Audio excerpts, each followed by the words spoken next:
शिक्षा मंत्री कंवरपाल गुर्जर है हमारे साथ बात करने के लिए। उनसे जानते हैं कि वो शिक्षा के नज़रिए से, अपने महकमों के नज़रिए से, टूरिज्म के नज़रिए से कैसे देखते हैं आज के इस बजट। देखिए, बहुत अच्छा बजट है और मैंने आज सुबह भी ये बात कही थी कि जो सेवा के कार्य है निश्चित तौर से उसमें बजट बढ़ेगा।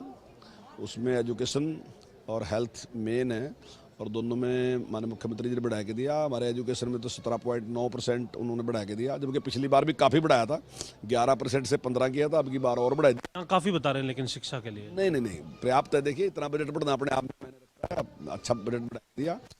जरूरतें हैं स्कूलों की, हमारे और जो कॉलेज की ज़रूरत है, टेक्निकल एजुकेशन में जो ज़रूरत है, निश्चित तौर से उसमें हम नए परिणाम। 9वीं से 12वीं तक के छात्रों के लिए भी कुछ अलग से नहीं, 8वीं से 12वीं तक के बच्चों को है जो टैबलेट देने की बात हमने की है, और वो उसके लिए 600 करोड़ रुपए जिस प्रकार से रखे हैं नहीं उसके लिए हमने, तो उससे बहुत बड़ा फायदा होगा। क्योंकि जो हमारे पास बच्चे हैं वो पारिवारिक रूप से इतने मजबूत नहीं है, समृद्ध नहीं है इतने, तो लेकिन जो नई टेक्नोलॉजी है वो उनको भी मिलनी चाहिए ताकि वो उसमें मुकाबला कर सकें, कम्पीट कर सकें और वो भी उनके बराबर जा सकें। तो उसके लिए सरकार ने चिंता की है, तो हमने 8,06,000 हम उनको देने जा रहे हैं और हम इस योजना को आगे भी चलाएंगे, बंद नहीं करते। हम 8वीं से देना जारी रखेंगे ताकि हमारे बच्चों को का जो ज्ञान है वो मतलब उसमें कोई कमी ना रहे। इसी वजह से कमी ना रहे कि उनके पास उनके पिताजी कुछ पैसे कम कमाते इस करके पीछे रह गए। हमने कल भी कहा, कल मैं बच्चों में था, मैंने चिंता ना करो, सरकार में बहुत पैसे हैं, हम आपको बराबर रखेंगे, हम बिल्कुल पीछे नहीं आने देंगे आपको। टूरिज्म को लेकर के आप क्या कहना चाहते हैं? नहीं, टूरिज्म के लिए माननीय मुख्यमंत्री जी ने जो पैसा दिया हमें वो पर्याप्त है। 113 करोड़ रुपए में दिए, तो निश्चित तौर से उसमें हमारा काम ठीक से चलेगा। हमारा तो वैसे बिजनेस है, इसमें कोई बहुत उसकी जरूरत नहीं होती, टूरिज्म तो वैसे ही बिजनेस है। डेवलप करने और टूरिज्म के मामले में हरियाणा की अगर हम बात, डेवलप है ऐसा कुछ है नहीं, कुछ थोड़ा सा अब कोरोना काल में हमारी प्रॉब्लम आई थी, उसमें के लिए हमें पैसे की जरूरत थी, वैसे तो हमारा बिजनेस है, ठीक ठाक चलेगा। तो कुल मिलाकर के कैसे देखते हैं इस पूरे बजट बहुत को? अच्छा है। फॉरेस्ट के लिए भी माननीय मुख्यमंत्री जी ने अच्छे पैसे दिए, पिछले मुकाबले में बहुत ज़्यादा पैसे दिए अब की बार, और आज फॉरेस्ट की जरूरत भी है, तो निश्चित तौर से अच्छे परिणाम देंगे उसमें। हमने पिछली बार बाग लगाने शुरू किए, नई योजना है। पहले भी पेड़ तो लगाता था फॉरेस्ट डिपार्टमेंट, लेकिन मैंने माननीय मुख्यमंत्री से कहा कि अगर आप सफेदा लगाओगे तो वो 7 साल के बाद कट जाएगा, पॉपुलर लगाओगे 7 साल के बाद कट देगा, अगर आम लगोगे तो 50 साल नहीं कटेगा, 60 साल नहीं कटेगा। तो मुख्यमंत्री जी स्वीकार कर लिया। हालांकि हॉर्टिकल्चर का था मामला, हमारा था नहीं, लेकिन उन्होंने कहा कि ठीक है लगाओ। फिर हमने पंचायतों के साथ बातचीत की और लगभग हमने 8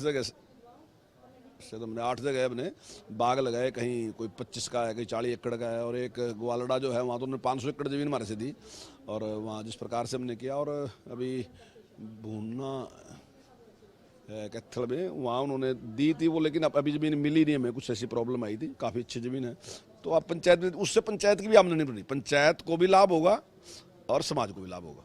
बात करें आपके डिपार्टमेंट से अलग हटके किसानों की, या फिर जो विधायक भी किसान प्रतिनिधि हैं उनकी भी अगर हम बात करें, उनका कहना है कि किसानी को लेकर के कुछ खास सरकार को करना चाहिए था। जो माहौल है ये किसानी के लिए खास तो कर रहे हैं, ये 3 बिल लेकर आए थे, किसानी के लिए खास नहीं है।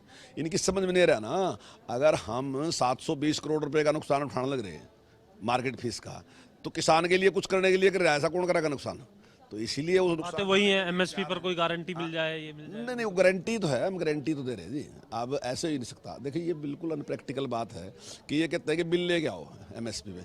अगर इस सारे चीज़ को खरीद लोगे, पहली बात तो आपके पैसा नहीं है इतना, अगर आप खरीद लोगे तो आप बांट नहीं सकते इसको, तो ये कोई लगने वाली बात नहीं है। एमएसपी जैसे चल रही है वैसे ही चलती रहेगी। हालांकि एमएसपी के लिए बढ़ रहा, अब जब उनकी सरकार थी तो उन्हें 98,000 करोड़ दिया, हमारी सरकार आई तो हम 2.5 लाख करोड़ देने लग रहे हैं, तो हम एमएसपी ज़्यादा। आप हरियाणा में देख लो हम कितनी फसलें खरीद रहे हैं, जबकि कांग्रेस की सरकार कुछ भी नहीं खरीद रही, वो तो केवल धान और गेहूँ खरीद रही। लेकिन मैंने कल भी आंकड़े दिए आपके साथ, सरसों हमने खरीदी, बाजरा हमने खरीदा, मूंग हमने खरीदी, चना हमने खरीदा, सूरजमुखी हमने खरीदी, हमने कितनी चीज़ें खरीदी। हम 52 भरपाई योजना में सब्जियों की भी देने लग रहे।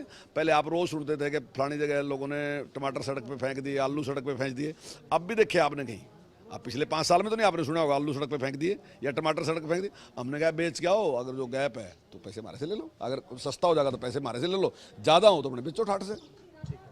तो कंवरपाल गुर्जर हमारे साथ थे और किसानों को लेकर के भी और अपने तमाम महकमों को लेकर के उनकी तरफ से अपनी बात यहाँ पर रखी गई है। और उनका कहना है कि जो बजट है वो सराहनीय है और उसको काफ़ी जो है जिस तरीके से बढ़ा करके दिया गया है, ये उनके विभागों के लिए भी काफ़ी है। चाहे टूरिज्म की बात करें, चाहे शिक्षा की बात करें, या फिर फॉरेस्ट डिपार्टमेंट की बात करें, इन तमाम विभागों के लिए वो बेहतर है।